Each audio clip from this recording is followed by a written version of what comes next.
Because this government wanted that IMF, because you gave that IMF to this country. So that is the reason why we got the IMF. Now let's talk about other things. तो ये बातें ना करें taxation की, जी हम taxation क्या करते हैं. Let me tell you, taxation की ये बात करें कि टैक्सेशन आपकी बढ़ी नहीं है. Let me tell you what, पहले साल के बीच में आपने जब एक दफा IMF वगैरह आ जाता है, वो डिमांड को स्क्वीज करते हैं, आपकी जो ग्रोथ रेट नीचे जाती है, तो टैक्सेशन बढ़ाना बड़ा मुश्किल है. और फिर कोविड हो गया. अब ये कोविड, फिर किसी ने कहा कि नेगेटिव ग्रोथ पहली दफा हिस्ट्री में हुई. अरे भाई सोचो, पूरी दुनिया में नेगेटिव हुई. एक मुल्क था जिसमें नहीं, और वो चाइना था, वो उसकी भी ग्रोथ रेट 6.5% गिर के 2.5% पे आ गई थी. अगर हमारी 2% से गिर के नेगेटिव 0.5 आई तो क्या क़यामत आ गई. सारी दुनिया, इंडिया 11.25% नेगेटिव पे गया, बांग्लादेश 8.5% नेगेटिव पे गया. आप उसको देखते नहीं. देखें ये सब यहां हम लोग बाकी इस साइड पे भी थोड़े पढ़े लिखे लोग बैठे हुए हैं, ऐसी बातें ना करें. आप देखें फिर क्या हुआ. हमने उस कोविड के दौरान में हमने इस हुकूमत ने एक्शन लिए और 4% पे आ गई है इस दफा ग्रोथ, और अगले साल इंशाअल्लाह इसको 5% पे हम लेके जाएंगे. तो टैक्सेशन जो है आपको, अगर आप कहते हैं जी हमेशा मिस कर जाते थे, हाँ शायद यही हिस्ट्री है पिछले 30 सालों में.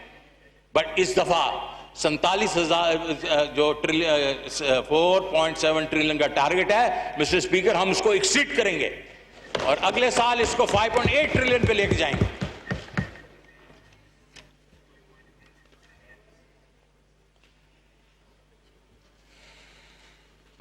पीडीएल की बात कर रहे हैं कि पीडीएल में, अभी तो पीडीएल जो है इस वक्त तो 4.5-5 रुपए है. पिछली हुकूमत तो 30 रुपए पे छोड़ की गई थी. अब क्या बात करें. अब कह रहे हैं हाँ आपने जो बजट में 600 रखा हुआ है तो उसकी वजह से आपको 30 रुपए पे लेके जाना पड़ेगा. अरे भाई जब जाएगा ना देखेंगे. अभी तक तो इमरान खान ने पेट्रोल की प्राइसेस नहीं बढ़ाई कितने महीनों से, तो हम देखेंगे. और ये मैं आपको यकीन दिलाता हूं स्पीकर साहब कि गरीब आदमी पे इमरान खान बोझ नहीं डालेगा. वो IMF के सामने खड़ा हो गया है तो वो इस पेट्रोल की प्राइस से भी नहीं झुकेगा. तो हम गरीब के लिए जो कर रहे हैं ये बातें करते रहते हैं. हमने तो प्रैक्टिकली आपको दे दिया है वो प्लान कि घर भी देंगे, एग्री लोन्स भी देंगे, कारोबार के लिए कर्जे भी देंगे, सेहत कार्ड भी देंगे. सो हम तो गरीब के लिए एक डायरेक्ट, हम ट्रिकल डाउन का इंतजार नहीं करेंगे. तो क्या के बात कर रहे हैं कि गरीब की और पॉवर्टी की.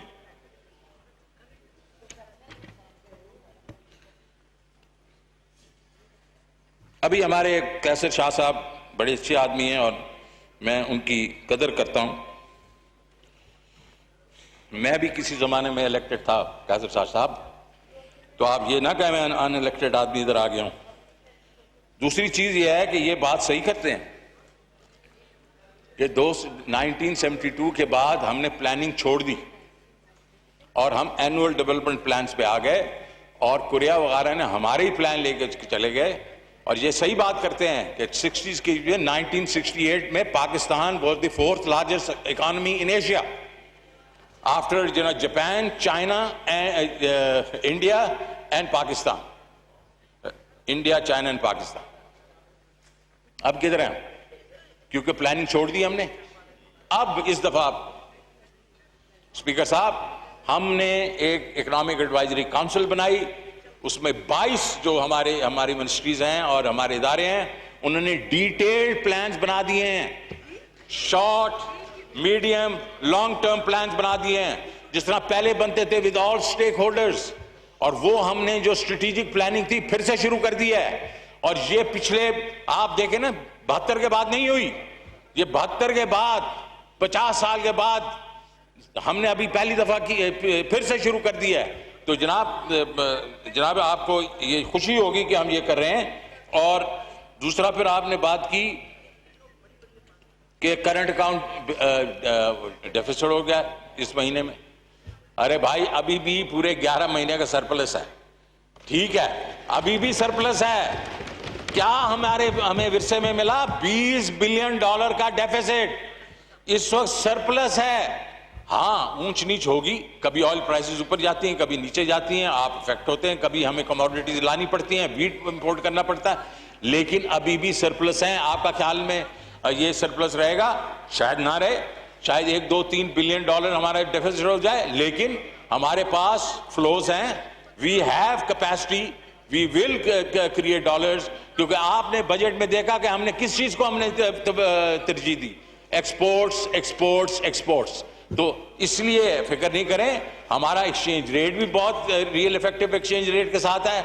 हमने अपने जो उससे हमारी जो एक्सपोर्ट्स भी बढ़ेंगी, इंपोर्ट्स भी कम होंगी, इंशाल्लाह ये कंट्रोल में रहेगा। अगले साल हम बजट कह रहे हैं कि 2 से 2.5 बिलियन डॉलर का हमारा डेफिसिट होगा, तो इसमें घबराने की इतनी जरूरत नहीं है। फाटा फाटा की बात कर रहे हैं। ये हुकूमत जब कोई वादा करती है, जब अपने अवाम से वादा करती है, उसको पूरा करती है।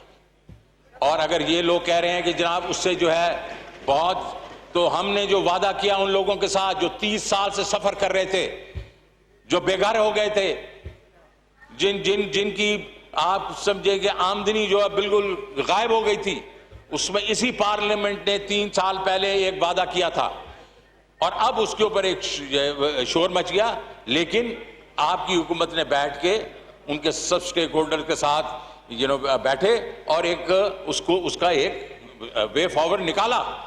वो ऐसा वे फॉरवर्ड निकाला जो फाटा फाटा वाले भी खुश हैं।